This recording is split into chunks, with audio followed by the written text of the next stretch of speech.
کے حفاظ کرام بیت اللہ کا طواف کر رہے ہیں. ان میں کچھ معصوم بچے بھی ہیں, کچھ بڑی عمر کے لوگ بھی ہیں. یہ وہ لوگ ہیں جنہوں نے قرآن پاک حفظ کیا, مکمل کیا, ترکی کی حکومت کو اپنا ٹیسٹ دیا. تو ان 200 لوگوں کو ترکی کی حکومت نے عمرہ کی ادائیگی کے لیے مکہ مکرمہ بھیجا. اب یہ 200 لوگ ہیں اس وقت عمرے کی ادائیگی کر رہے ہیں اور یہ طواف کر رہے ہیں اور اکٹھے ہی ہوٹل میں جاتے ہیں اور اسی ترتیب سے آتے ہیں اور اسی طرح سے یہ سارا طواف کا خوبصورت منظر پیش کر رہے ہیں. ترکی کی ہسٹری سے کون واقف نہیں ہے؟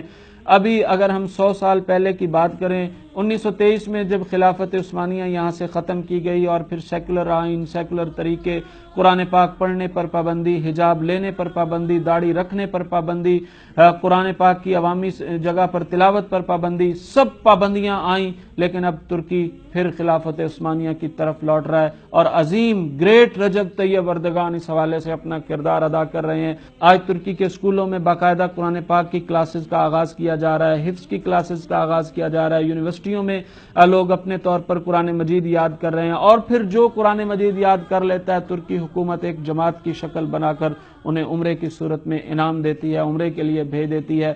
یہ وہ خوبصورت ترکی ہے, یہ رجب طیب اردگان کا دور ہے جس دور میں اہل ترکی جی رہے ہیں اور دوبارہ خلافت عثمانیہ کی طرف لوٹ رہے ہیں. پیغام ٹی وی